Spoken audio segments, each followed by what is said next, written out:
Hey Waffle Gang, I do hope you are well. My name is Mark and today we're checking out some more Reddit stories, and if you do love a Reddit story, why not consider hitting that like, subscribe, maybe that notification bell too, and let's crack on with today's first story. Much love, guys.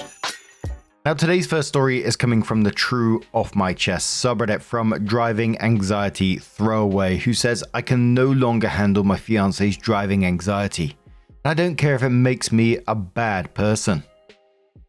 I, 31 male, am at my wit's end, and I don't even care if it makes me a bad person. My fiance, 32 male, has crippling driving anxiety. He can't drive at all. We live in a rural area of the province. There is no public transportation here, not like in the city. There are no buses, no Ubers, no taxis. There is no way to get around if you can't drive. Because of his driving anxiety, my fiance doesn't have a driver's license, and he doesn't know how to drive. He depends on other people to get him around, and I'm sick of it. We've argued about this so much. He's never tried to overcome it or go to therapy or anything. He just flat out refuses. He used to depend on his parents to drive him. Then it was his roommate, and now it's me. I'm sick of having to be the one who has to drive or get in places. He works from home full time, but anytime he needs to go somewhere, it's on me. When I was in the armed forces, my role was to drive all different types of vehicles. Now I'm an electrician, so I drive all over the province to people's homes or commercial businesses for my job. I do actually enjoy driving. My fiance thinks that since I like driving, it's no problem that he doesn't drive. He won't learn. He won't go to therapy. When he still lived at home, his younger sister refused to get her license until she went to university because she didn't want to get stuck being his driver like their parents wanted. He turned down a promotion/better job because it wasn't just working remotely and he'd have to go into the office physically some of the time. I wish I had not let it get this far. It's been a sore point in our relationship for a long time. He refuses to see a therapist or work to get over his fear. He won't even admit to having a problem. He's never been involved in a car accident or known anyone who has been hurt or killed, so I don't know why he gets so anxious. He has never even attempted to drive even once. Our last argument was because I refused to drive 4 hours one way and back by myself for a wedding we were both invited to. I would only do it if I could share the responsibilities of driving. He thinks it's fine because I've driven longer distances, but that's not the point. I don't even care if ending things with him over this makes me a bad person. I'm fucking done. Nah, I think I would be frustrated in that situation as well, especially when it's become just like so normalized like this. Being like this in a rural area, it just must be exhausting. I was genuinely curious how it even got to 4 years without addressing it sooner, you know? I'm not blaming anyone, just genuinely curious. But also, couldn't they just move somewhere? And I know moving somewhere is a big thing, but just move somewhere with actual public transport. Couldn't that be seen as an option? That way, you know, OP's partner has options rather than relying on OP all the time. But the comments on this one say, tell him, unless he gives you a solid reason beyond, I just don't like it. You refuse to drive him anywhere. What would he do if something happened to you? If you got sick or hurt or lost the ability to drive? Relationships are all about compromise and supporting each other. Not one partner doing everything. You're willing to support him by taking him to therapy and seeing a doctor about his anxiety. What is he willing to do to take the pressure off of you? I had a friend who had anxiety over driving due to a horrific crash she was in as a teenager. 20 years later, thanks to therapy and meds, she now has a license and is a decent driver. Her partner still does most of the driving, or she'll take public transport, but if it's a short journey, she'll drive. I suspect it's going in the too hard basket. Yeah, dealing with and potentially getting over it is gonna be hard, but so is being single and trying to get around if you leave. So tell him to choose his hard. Another commenter says, tell him you will drive him to one place and one place only. Therapy. Oots Dog says, or his new place with good public transportation. So the update came 3 months later and says, I broke up with my now ex-fiance. Before I ended things, I, 31 male, tried one more time to get him, 32 male, to realize that he needs to learn to drive, even if it means going to therapy to get over his fear. He told me he doesn't need to learn to drive because I like driving, so it shouldn't be a problem for me to do all the driving. I almost lost it when he said that. Had to go into the other room to cool off. His reply made me realize it was a lost cause, so I ended things. He begged me to reconsider, but since he refused to even admit he has a problem, I was done. I moved out of our place at the beginning of November, and I'm much happier. My ex-fiance is living back with his parents. I found out that his younger sister was supposed to move back in temporarily, but she decided not to because their parents said she had to be the driver for my ex-fiance. She opted to go to work in another province while she was applying for PhD programs instead of moving back home because she didn't want to be his 24/7 chauffeur. I honestly don't blame her. I was tired of it too. I appreciate all the support I got on my last post. One thing, I've turned off my messages after getting a bunch calling me an idiot and other worse names. I will also ignore anyone who does that in the comments, just like I did with my last post. Scary Yak says, I'm happy for you and your ex-sister-in-law. Emmett says, I was in this relationship for 4 years. He absolutely refused to learn to drive despite the fact that I have disabilities that are getting worse. And even though I love driving, it is one of my great passions. Driving causes me a lot of pain. And I may reach a point where I can't anymore. I now have a partner who loves to drive me around and it is wonderful. I can't believe I let myself live like that, honestly. Honestly, not really surprised with the outcome in the end.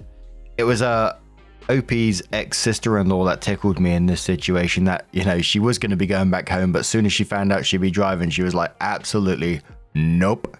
All I could picture in that moment, the meme or the gif of the baby that runs into the room and then is shocked at seeing something, then turns around and runs away?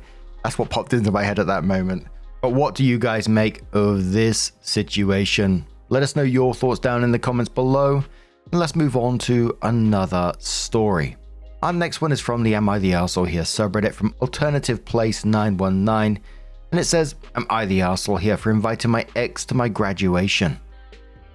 Hey there, my current situation got a bit complicated, but I really can't see if I did anything wrong. That's why I want to ask here. I, 28 female, married my ex-husband. We call him Elias. 28 male, straight out of high school after dating for 4 years. Our families didn't have much money, and college for both of us was impossible, so we talked about it and decided that one of us would attend first. We literally flipped a coin, and he was the one to attend college first. We made a contract I wrote on a paper because we didn't have a printer back then. That said that even if we ended up divorcing, the pact of helping me to attend college stands. He attended college locally, and both sets of parents helped with tuitions, books, etc. While I worked to support our household. He graduated, and a year later, life got in our way when he started working, and I was preparing to enter college. After another year, he told me he started to fall in love with a co-worker. We'll call her Lorna. But he respects me and loves me enough not to do anything. But maybe we got married too young without really thinking it through. We talked a lot, and although I still loved him, it was true that we hurried into marriage, and with how busy we both were, it was obvious we wouldn't make it work for much longer. So we decided to part amicably. He said not to worry about anything because our agreement still stands. Both sets of parents helped me with my tuitions and stuff, and he rented me an apartment near college and gave me money for utilities and groceries so I didn't need to work. Well, fast forward to this year, and I graduated. Yay! Elias moved back far for work and is now engaged to Lorna. I also attended college locally, so I still visit his parents and help around with chores or just keeping them company. I have the date for my graduation, and they gave me 4 tickets, but one of my classmates asked if I wanted hers too because she's only inviting her parents. I was actually thinking about inviting Elias, so I said yes. I called him the next day and told him I had extra tickets if he would like to attend with his fiance. He was actually excited about it and said of course he would, and to tell him the date so he can request time off to come. We chatted for like 45 minutes, and he also told me not to worry about the apartment because he'll continue paying until I get a job. I thanked him, and we hung up. Well, my graduation ceremony was last week. It was very nice and all my loved ones were there with me. After the ceremony, my ex-in-laws told me they made a reservation in a restaurant to continue the celebration. At dinner, my ex-in-laws gave me a gift, and they said in their hearts I would always be their daughter. My parents gave a present and a speech as well, and then Elias gave a little box, and inside was a cute necklace with a pendant of my initial and a little dragonfly. He said he had it custom made, and I was really touched by everyone. So I got up and gave everyone a hug, and when I got to Lorna, I said I would, but only if you wanted. She laughed and said, "Oh no, I think I'm okay." Then I got to Elias and we hugged. He said, "I'm really proud of you, Cricket." And we laughed. He used to call me Cricket because he said I never shut up. Everybody went home shortly after, and I'm pretty sure Elias and Lorna went back to their city. The thing is, since Tuesday, I've been receiving a ton of DMs and text messages telling me I'm a home wrecker and I should take a hint. And if the man moved on, why can't I? And I'm obviously still obsessed with him because I've been single since the divorce and leeching out of his kindness.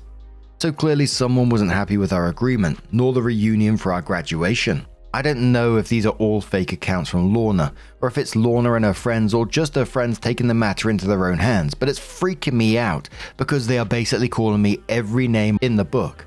I talked to my parents about it and they want me to tell Elias's parents to put an end to it, but I have a feeling that would only worsen everything. I really moved on. I think of Elias as my oldest friend now, and the reason I was single all this time is because my courses were really hard for me and I didn't have the time or energy. I also wanted to give me the time to experience singlehood and living alone because I moved from my parents' home and in with Elias. So I really wanted it to be just me and get to know who I am outside of married at 18. I'm thinking of changing my phone number and not giving it to Elias, but at the same time, I still didn't have a job and he is paying for everything and it feels bad icing him out. But was I really the asshole for inviting him? I never thought it could be disrespectful to Lorna, but maybe it is. I'm really confused because I wasn't expecting such a bad reaction for a simple invitation. Sorry for the long post. I tried to shorten it as much as I could. Now, I'm sure some people are going to disagree with me on this one, but honestly, it's an odd situation, but I'm not mad at it. They made a deal, they stuck to it through major life changes, and everyone seemed to be respectful, which I thought was a great thing. But the issue is obviously whatever's going on in the background here with these messages that are harassing OP, whether it's Lorna, her friends, or some combo. Again, I'm not sure if I'm right on this one, but I think I'd be having a calm conversation with Elias about it, letting him know that you're receiving these messages and what's going on. He seems to be dealing with this decently through all of this as well, so I think he deserves to know. And in the comments below this one, the majority of them were not the arsehole. Well, some people were telling OP to absolutely back off and start behaving like an ex, and that Lorna deserves better. But OP added some of their own comments, so we're just going to list them off before we go to the update. The first one said, "I wonder if she knows about it now. I never really thought about it if he ever told her or not, but if he didn't, it would explain her behavior." Interesting. The other one said, "I screenshotted everything when I first got them. I blocked them, but at least on Instagram, I still received some." Another one says, "We didn't interact much other than when I asked if she wanted a hug as well, but she just laughed. I didn't see her looking like she hated me or was uncomfortable. And I can understand if she got upset, but anonymous messages are still not it. I think this is something she has to talk to her fiance and not me. It was only this one time, and I didn't call him any pet names. I didn't expect him to do it, but I wasn't going to make a scene in the restaurant. And we don't interact much really. Birthdays and holiday texts, he sometimes calls when it's exam season to ask how I'm doing or to ask me to take his parents to appointments and stuff. And I screenshotted everything, just in case I'd need it later." Another one says, "Honestly, I was thinking about moving back with my parents after graduation, but he said I didn't need to, and he'll pay as long as it takes for me to find a job. My career is very profitable, so I don't think it will take me long to find a job. We don't spend time together in person. He only came back for holidays twice since he moved, so we don't have contact other than the occasional text or he calling me to ask for a favor for his parents."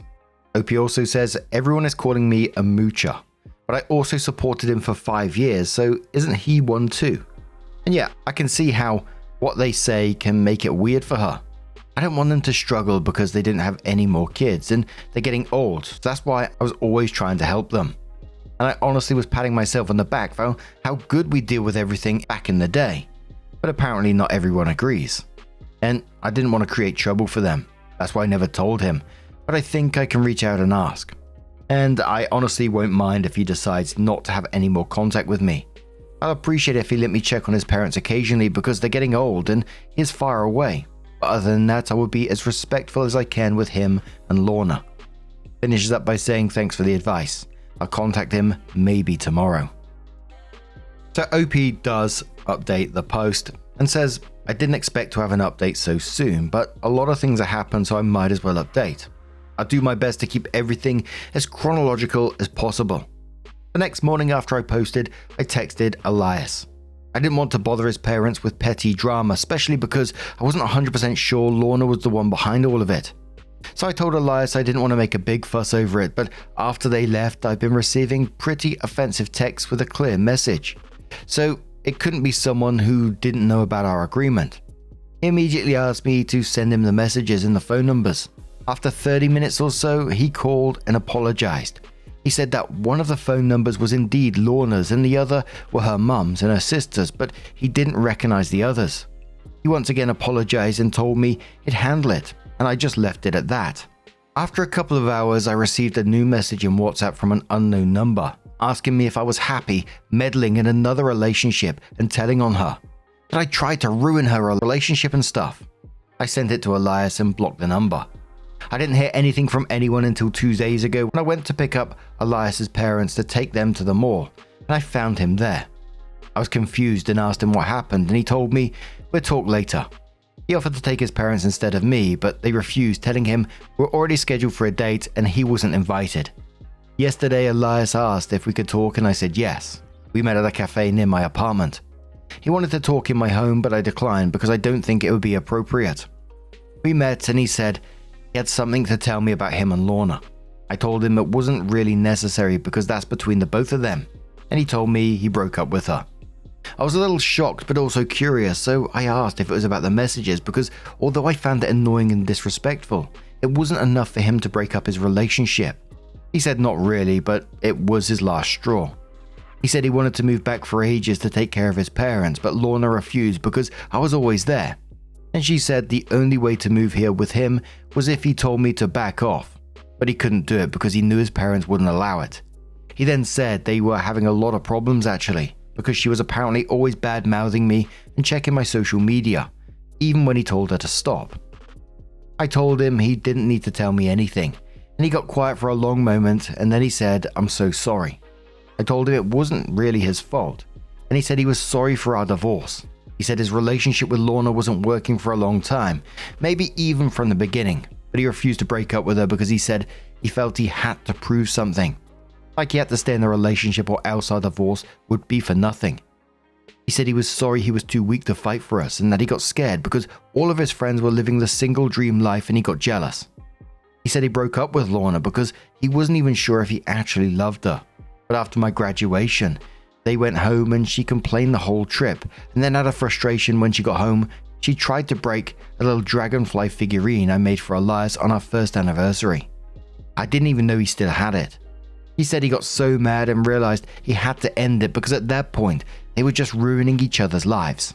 I didn't know what to say, so I just patted his hand and asked him about his job. He said he quit, but his supervisor told him to think about it and gave him vacation time for 2 or 3 weeks. So he's spending the holidays here. I told him not to think too much about the past and just move forward because what else do you answer to that? Anyway, our parents apparently already made a whole arrangement to spend Christmas together. Even my sister is coming from another city. So that's nice, but it also gave me some anxiety. And I think that's all. I don't think nothing significant is going to happen after this, but I'll update again if something changes. Happy holidays and thank you for all the support and the advice I received here. The top commenter said to OP, he left you for her, and now he left her for you. And he's trying to get back with you. Expect some kind of move from him during the holidays. I'm not saying you should get back with him, just be prepared. OP replies saying, to be honest, I feel like he needs to be single for a long time before entering another relationship. Maybe even therapy or something like that. The commenter replies saying, yes, I agree, that's the healthy way. But you know, there are people that cannot be alone and jump from relationship to relationship. Plus he's sorry for what he's done to you, and maybe he wishes he could go back and undo the divorce, so to speak. Anyway, of course, you know him best. Oh, and congratulations for your graduation. Opie says I can't lie, and said no feelings were moved when he said what he said, but I feel like it's better to just leave everything in the past. Lady Ashgrey says this man is a monkey brancher.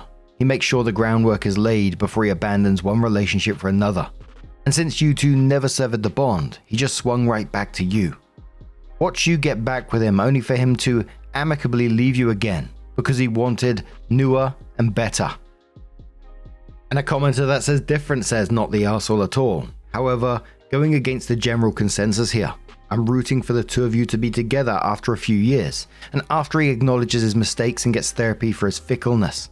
But if you find someone else and can be with that person, it's best to go low contact with Elias after that. So both of you can move on. Yeah, and I think the first few comments were absolutely spot on, that he's got this nostalgia in his head and wants to get back together, and he's jumping from relationship to relationship. He's clearly got some heavy regret, and now he's back in town, spending holidays with both families like old times. Yeah, I'd be feeling anxious over that if I was OP, because I would certainly be expecting a move of some sort going on. But what do you guys make of this situation? Bloody hell. Let us know your thoughts down in the comments below. Now, just a huge thank you for being here today, getting involved in the stories. Your love, your support, your time, it always means the absolute world to me. So thank you so much for being here. And hopefully, I'll see you in the next one. Take care and much love.